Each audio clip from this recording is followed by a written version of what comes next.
Markswoman is a long-forgotten commander, and yet here she is in this picture from the official Vietnamese Rise of Kingdoms YouTube channel as a Prime Commander. So what is a Prime Commander, and are we actually getting a Prime version of Markswoman?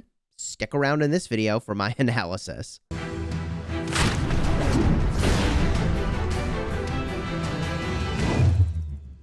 Hello, my friends, and welcome back. I'm Chisgule Gaming, and this video is sponsored by the makers of Rise of Kingdoms, and with the release of Scipio Prime, the re-release of this commander, they added this new designation, the P next to a commander's name. That stands for Prime, essentially saying, hey, everybody, we reworked an old version of the commander, and now you get a newer version of that commander. But I was very surprised when looking very closely at the Vietnamese YouTube channel where they were showcasing a bunch of things about the upcoming patch. This is an official Rise of Kingdoms Vietnamese YouTube channel. And I saw Markswoman Prime, and I thought, oh man, are we actually getting a Prime reworked version of Markswoman? And I'll say a couple things about that. We don't have a precedent yet for reworking a advanced green tier commander. We've only got one, so it's hard to say we have any precedent at all. But I have a different theory.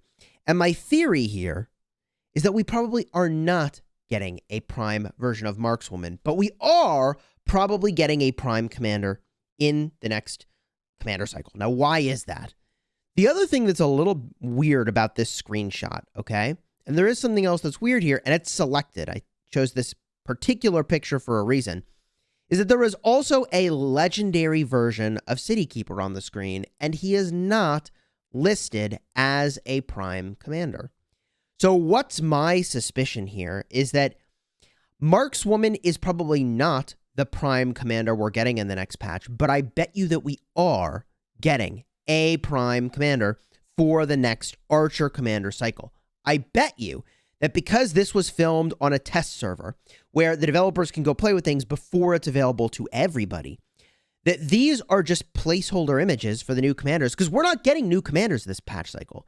We're not getting new commanders probably for another 2 months, if I had to guess, maybe a month and a half, if we are lucky.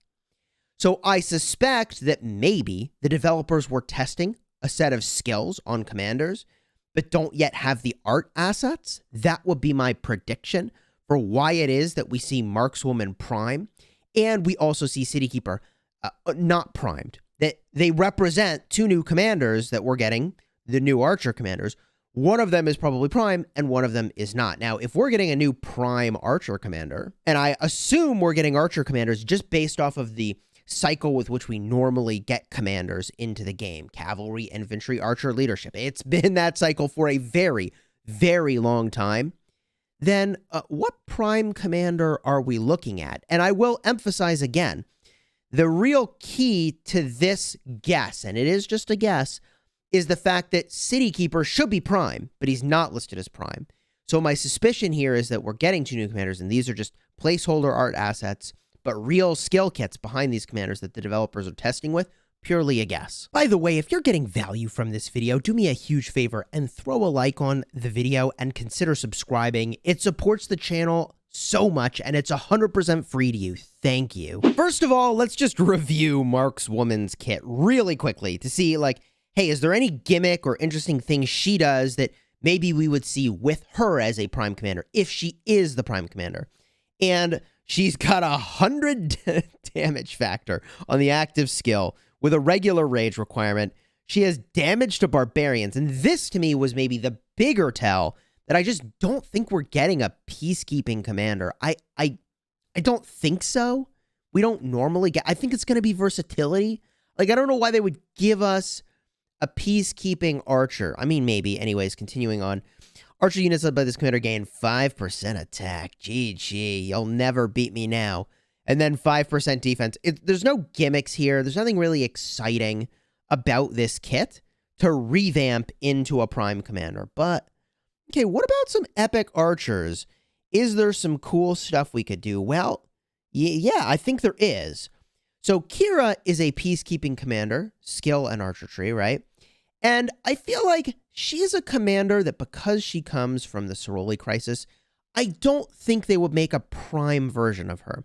Maybe that's thinking too hard about this, but I think that they wouldn't do that because they want to pick a commander that everybody knows and has access to, in my opinion, from the start of the game. So I think although Kira would be fine as a Prime commander, a Prime Archer commander, I don't think that's what they're doing.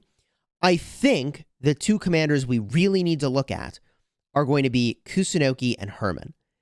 And oh my gosh, I think that both of them would be really, really compelling as Prime commanders. Why is that? If they were to do Kusunoki, what does he do? First of all, we are due for a garrison commander for archers. Archer garrison right now kind of sucks. It's getting rolled by just about everything except Pakal Herald. Sorry, Amanatori Artemisia, but that's just where we're at.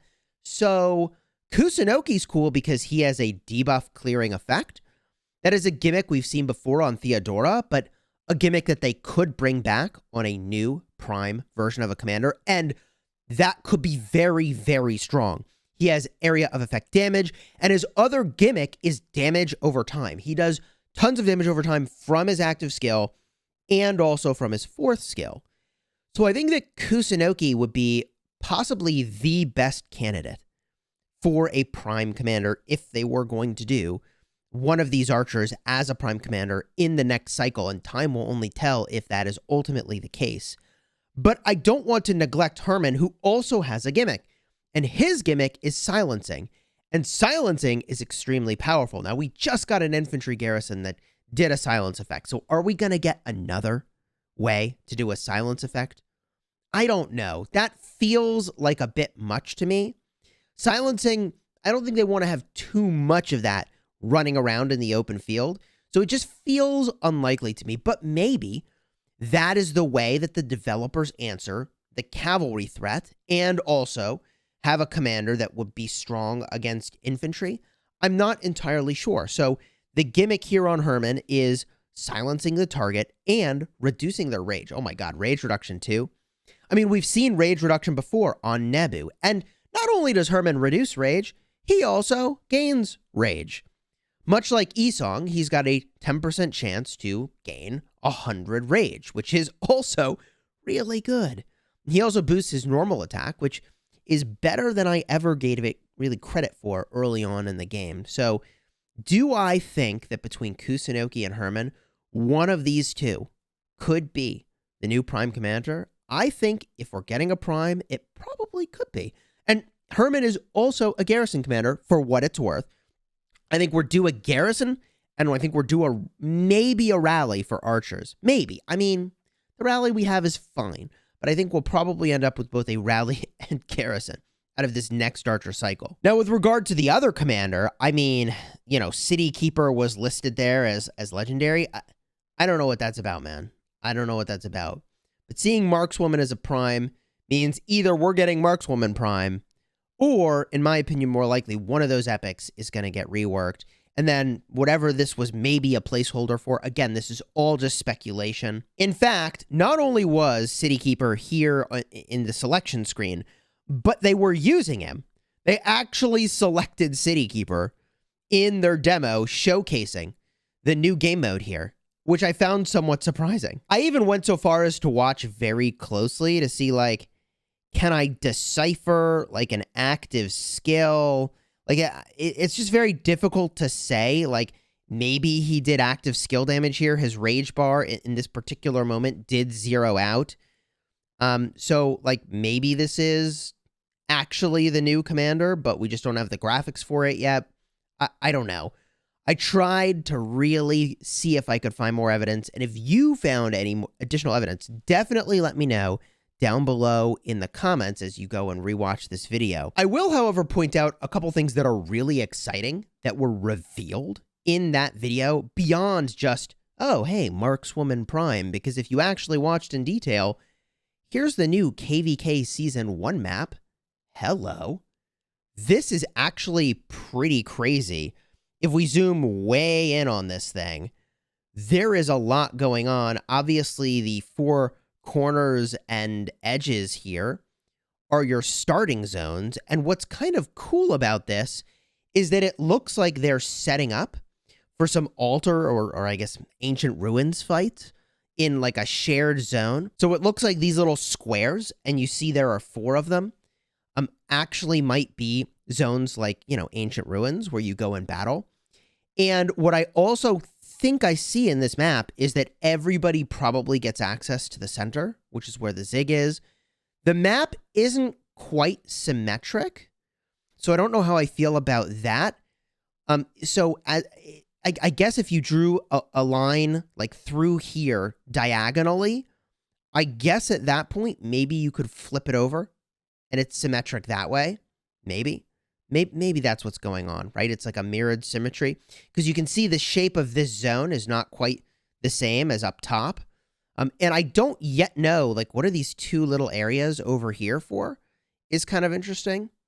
Like, are those safe zones where they port new players from each camp that don't know what they're doing? I don't know. Are there safe zones where you take a holy site?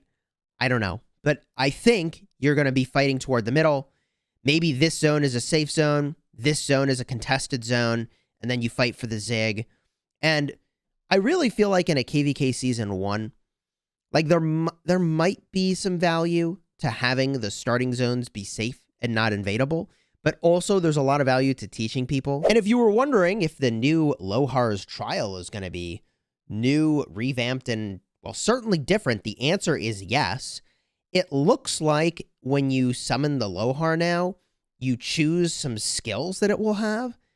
And I don't know how this ultimately determines your loot, but the new Lohar's trial is actually, I mean, I'm going to make a video about Lohar's trial again, which, hey man, if you want to see my first video on Lohar's trial, one of my very first videos on the channel, I'll have a card up in the top, man. I've really grown a lot as a content creator, not gonna lie. And this is some information that was available in the Vietnamese version, but also in the English update on the official English Rise of Kingdoms channel, showcasing a series of, quests that you go and do to get stars, and stars work towards some rewards here. We're used to this style of event where you've got a turn in and you've got a premium currency where you could buy it with gems, and a non-premium currency and a shop with all the same things you're used to trading in for, like an epic accessory pattern. Not bad if you want to go talent an epic accessory, and for most people, that's something you probably want to be doing. There's also a pick 1 chest for some decorations, and also a pick 1 chest for old city themes. Now, for me personally, I have all these city themes. You may be wondering, well, wait a minute, kind of what city themes are we looking at here, Chisgule? And, well, let's go show you. It looks like we're due for some of the very oldest city themes. Now, I got mixed feelings about re-releasing my OG city themes here, okay? I'm an OG player. I got this back when, like, bro, anybody had one of these city themes, you were like, oh, dang, they have a city theme. This was the first city theme in the game, the trick-or-treat theme, plus infantry attack, minus archer health. Actually a terrible skin if you use archers, but a fine skin if you just use infantry or cavalry, or both of those units, but no archers. In fact, it doesn't get much better. Sour's Song, cavalry attack at the cost of archer health. Dude, archers got pwned at the start of the game. GG. So you lose archer health over here as well to gain 5% cav attack. Okay. I mean, if you don't use cavalry, then fine. But at the start of the game, everybody was using cavalry. Trust me, everybody used cavalry. And the final city theme, I believe, is this one over here, the Frozen City. Well, here's your archer theme. And then, okay, little upside here. Instead of getting attack, you get defense, and you lose cavalry attack. So this is actually a decent archer city theme. I think you would prefer health if you could get it. But for me personally, I mean, obviously I have these city themes already. If you recollect the city theme again, you get a very, very small amount of gems. So you almost certainly do not want to get a city theme you already have, especially if it takes some of the premium currencies to trade in to go and get it. Save your currency for something else, because the pick 1 chest does not have something you need. Now, on my restart account, I mean, I guess I could go for it, but yet again, I think we have better options in every single one of these troop type configurations here for infantry, cavalry, and archers. You just want health, and you want to lose the stat you don't care about. So as an example, on my restart project where I'm running around with 3 infantry marches and 1 cavalry march, and I'm waiting for the new archers, Markswoman Prime, to come into the game before I use an archer march. Well, I mean, this is the perfect city theme, right? I've got health, and I'm losing 5% archer attack. Boom. 5% infantry attack. Costs me nothing because I'm not using archers. GG. In fact, not only that, but when I fill with archers, it's not like I am taking extra damage from AoE and other things because I'm not losing defense or health. I'm losing archer attack. Like, this is about as good as it gets for my restart without going to a legendary tier city theme, at least at this moment in time. A couple other things to round out the video. I mentioned that we would probably be getting this treasure event again, and it looks like we are, where you search up some maps and then run your scout somewhere and claim some rewards. And then also the reward for, I believe it's Race Against Time. Looks like we've got legendary material choice chests, which is pretty awesome. So I want to know your thoughts down below in the comments. What commander are we getting if we're getting a new Prime Archer commander? And also, if you like this sort of video where you get the information ahead of everybody else, then consider subscribing to the channel. Anytime I see something that I think I can share with you, I definitely will. Keep in mind that none of these things are leaks. They're all available on the official Rise of Kingdoms Vietnamese YouTube channel, where you can see it for yourself, baby. The official channel has released this information. If you enjoyed this video, throw a like on here, subscribe. Again, this helps the channel so much. And until next time, you have fun smashing the kingdom. Oh, and P.S. if you want to see more information about that Battle Royale game mode, card will be up in the top for my video about everything I've figured out about that game mode so far.